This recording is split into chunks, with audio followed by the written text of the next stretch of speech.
وحي من القصص الجميل يشفى به القلب العليل. وحي سماوي هما وانساب مثل السلسبيل. وحي من القصص الجميل يشفى به القلب العليل. وحي سماوي هما وانساب مثل السلسبيل. وحي من القصص التي دلت على الله الجليل. قصص تجلت حبكة تالله ليس لها مثيل. تالله ليس لها مثيل. وحي من القصص الجميل يشفى به القلب العليل. وحي سماوي هما وانساب مثل السلسبيل. وانساب مثل السلسبيل.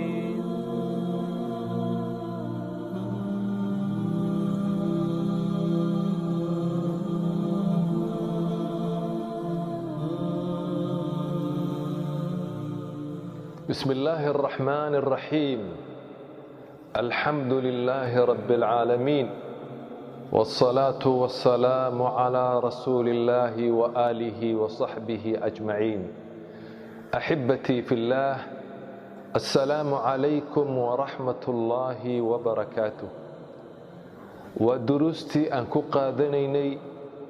قصص في القرآن الكريم، قصوين قرآن ككسو أروري إلهي إنو قور رمي سبحانه وتعالى. maanta qisadan aan soo qaadanayno waa qisad cajiiba. ilaahay wuxuu inooga warramayaa, inooga qisoonayaa, inoo sheegayaa nin warkii. ninkaasi wuxuu ahaa nin wanaagsan ayuu ahaa, nin cibaado badan ayuu ahaa, nin wuxuu ahaa caalim culummadii reer banu israa'iil ka mida. wuxuu gaadhay darajada la yidhaahdo axbaaru banu israa'iil ayuu gaadhay, waa culimmadooda waaweyn. ninkaa waxaa arday u ahaa 12,000 oo arday ayaa wax ka barata. waa nin caalimah oo lagu yaqaano adduunka zaahid buu ku ahaa, qalbigiisa ma raacin. ninkaasi waxaa lagu yaqaanay alla ka cabsi badan, nin dhowrsi badan ayuu ahaa. intaa waxaa u raacsanaa nin wuxuu ahaa mustajaabu dacwa. ilaahay waxa uu weydiisto ilaahay uu ka aqbalayay. ninkaasi intaa waxaa u raacsanaa sir gaara ayuu yaqaanay. ilaahay waxa uu baray sirta magiciisa weyn ee gaarka ah oo qofku ilaahay uu waafajiyo ee ku barya ilaahay uu ka aqbalo. ismullaahi alacdam ayuu yaqaanay oo ku ducaysan jiray. duca alla ducada uu ku ducaysanayo ilaahay wuu aqbalaa. wax alla wuxuu ilaahay weydiisanayo ilaahay wuu siiyaa. intaasi weliba ilaahay wuxuu u raaciyey wanaag badan, khayr badan buu ilaahay siiyey subxaanahu wa tacaala. ilaahay baa u doortay diintiis. dad badan buu ilaahay ka fadilay, wanaag badan ayuu ilaahay siiyey subxaanahu wa tacaala. wuxuu noolaa zamankii nebi muuse calayhi salaatu wassalaam ayuu noolaa. nebi muuse ayaa baray kitaabka towraad. ninka magiciisa waxaa la yidhaahdaa balcaam binu baacuura.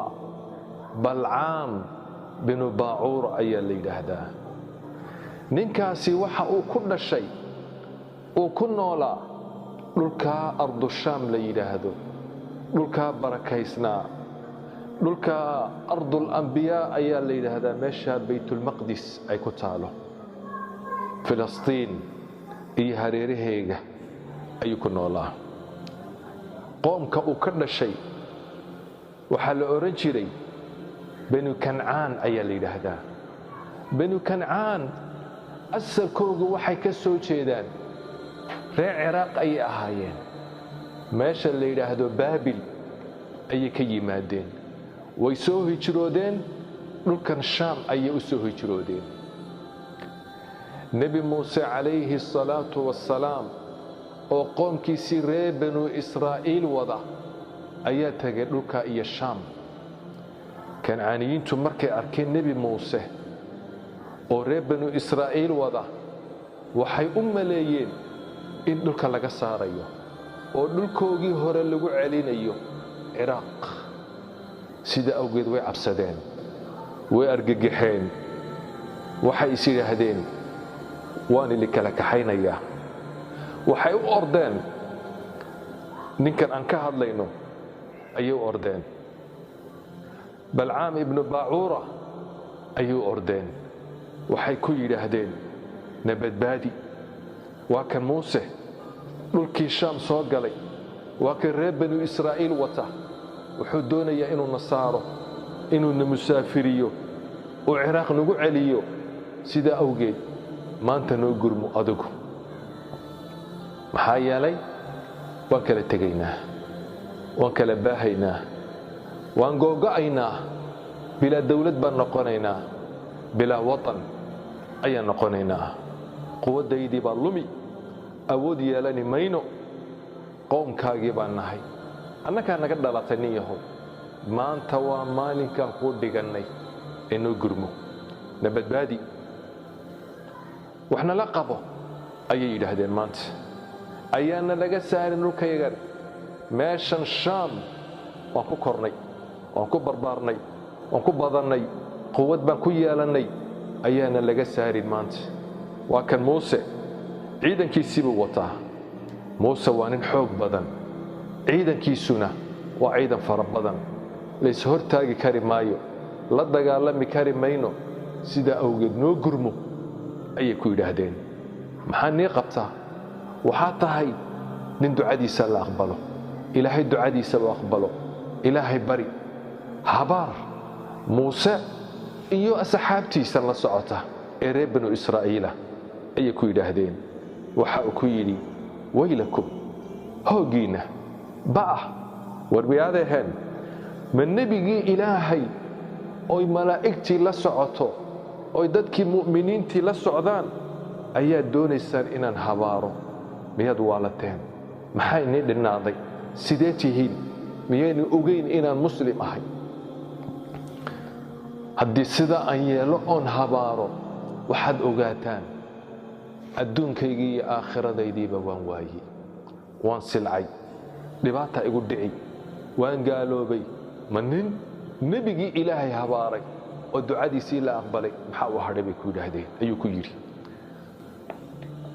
dhinac walbay kaga yimaadeen way ka codsadeen way ku celceliyeen intaba wuu diiday kamay quusan xoolo badan baan ku siinaynaa bay yidhaahdeen hanti badan baan ku siinaynaa darajo ayaan ku siinaynaa madax baan noo noqon bay yidhaahdeen dumar badan ayaan ku siin waad guursan waxay ku yidhaahdeen waxaanu kaa dhigi mas-uulkayaga adigaana maamuli hoggaanka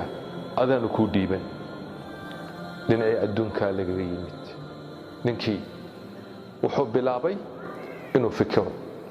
inuu arrinta rogrogo inuu eego iimaankiisii baa daciifay iimaankiisii ayaa daciifay ma ilaahay ayuu ka tegi oo shaytaan buu raaci ma iimaankiisan ayuu ka tegi oo gaalnimu ka dooran ma aakhiro ayuu iloobi oo adduunkan gaaban ayuu dooran naftiisii baa daciiftay iimaankiisii baa daciifay maal ayuu doortay oo adduunkiisii diintiisii ku iibsaday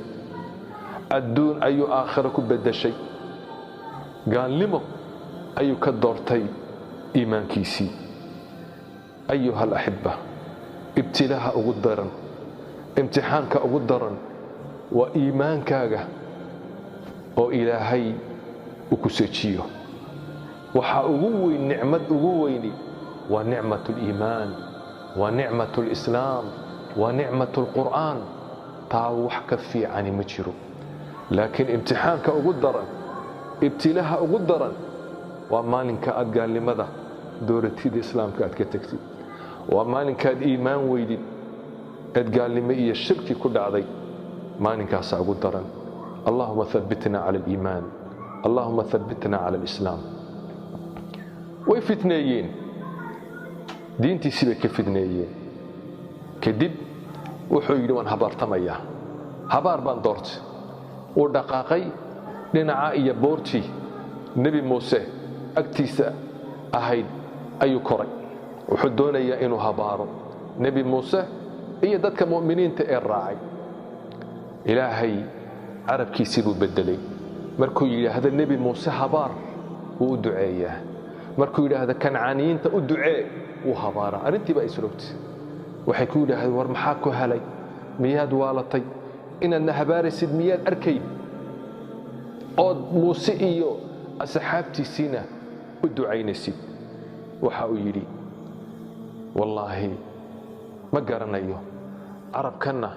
anigu ma hayo ilaahay baan rogaya laa amliku hayra dalik arrinta arrin aan ahayn anigu ma hayo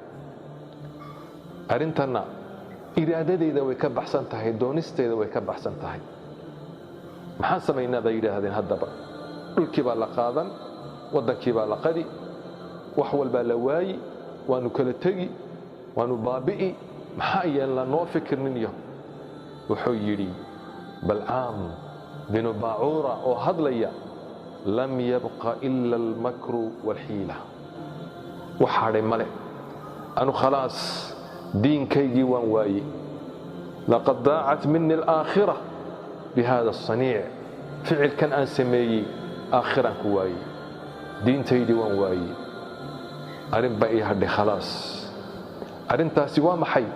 inaan makrin la nimaadno iyo xiilad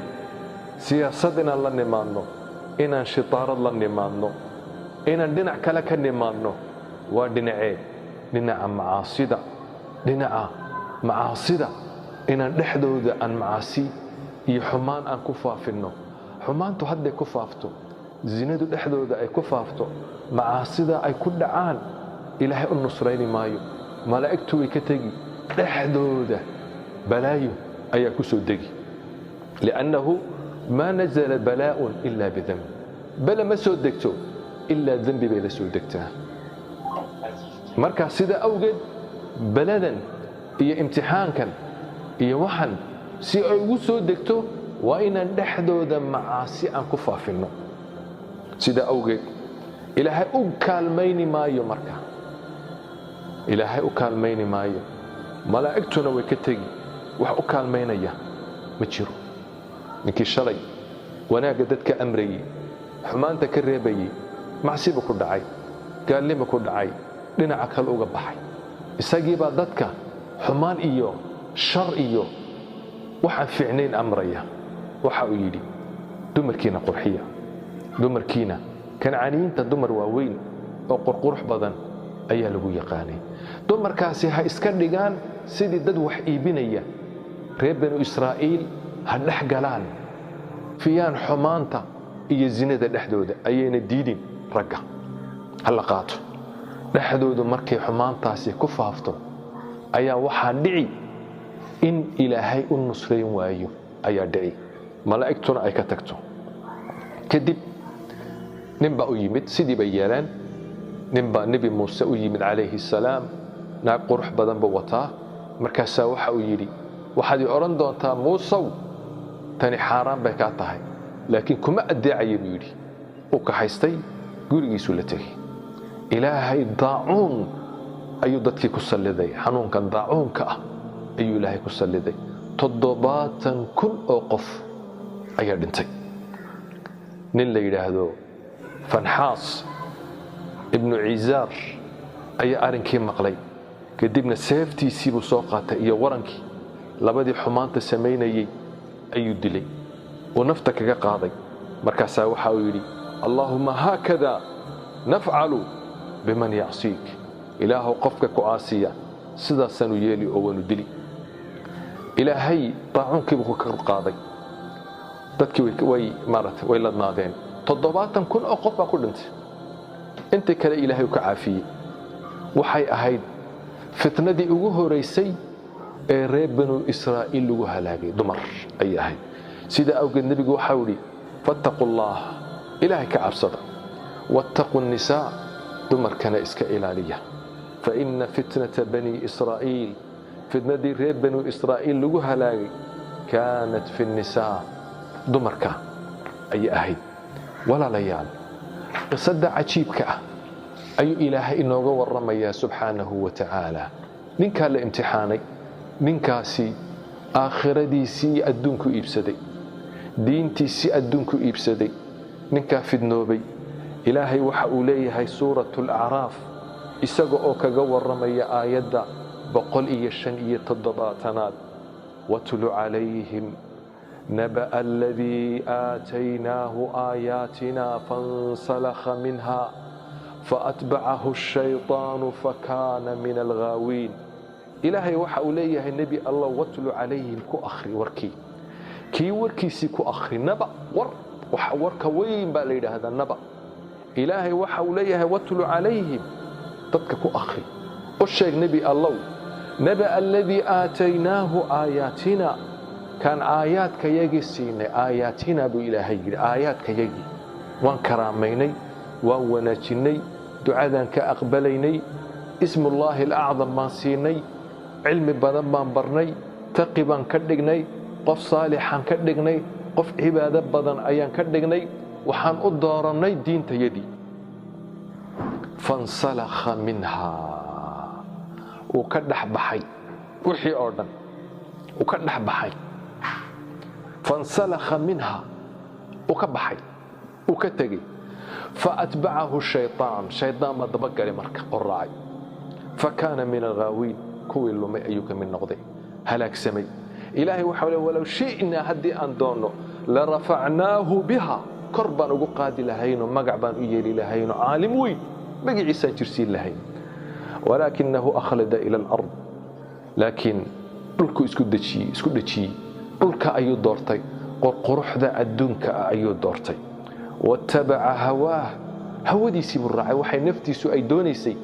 ayuu raacay ilaahay mathal xubba ku tilmaamaya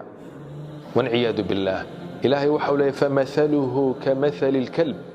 kaasi tusalihiisu wa ay oo kale kamathali alkalb in tahmil alayhi yalhath ayga haddad eridid od eriyatid arabku laalaadin أو تتركه أما أتكديسيد يلهث عرب كل الله أما وحشاق ويسميه سيدا أي قاس أو كلا أما إريو أما هإريين أما هقا تشودو أما هدرق سنادو عرب كأيو لولا يمر وضع ذلك مثل القوم الذين كذبوا بآياتنا كو آياتها يقوم كبيني الساس لديك ما بإلهي فقصص القصص ورنكا أقورهم قصص كاس لعلهم وحي مذيهين يتفكرون إن فكران آيات كاسي وحي إن ليهين فكرة قف كاسي الدين تيسيبو إيبي عقيدة تيسيبو إيبي عقل يسيبو إيبي دمير كيسيبو إيبي وحي إيبي مستقبل كيسي وناكسان آخر أيو إيبي دين تيسي الدون بكو دورتي مالي مير الدون ير أوفانية أو تغيى أيكو دورتي أحبتي في الله مثل حنويان وتصالح منك الشيخ عالمك إنه دينتي سي إيبيو إنه إلهي كبان شيغو إنه الدون ير دورتو أو قرح دي إيو للدلال كيغا إنه دورتو إنه ننكي داعيغا أها شالي تولي ما أنتنا داعي إلى الضلالة حمان ضدك أويارو وأرن آدي آدو فالحن إلهي مروحة كنت المامي كالكل أي بكنت المامي مركل مثل الذين حملوا التوراة حمار بو إلهي مركانا كنت المامي ذاتك مركا إسعايا وحان كلبي أيقا iyo waxaan dameerka ayay isiraahdaan waa shay xun ee la isku aayo walaalayaal ibtilaaha ugu weyn waa iimaankaaga laga ibtileeyo imtixaanka ugu weyn waa imtixaanka diintaada laga geliyo sida awgeed qofku waa inuu mabda'iisa haysto waa inuu ilaahay in badan u bariyo inuu ilaahay mabda'an iyo diinta ku sugo oo ku dhinto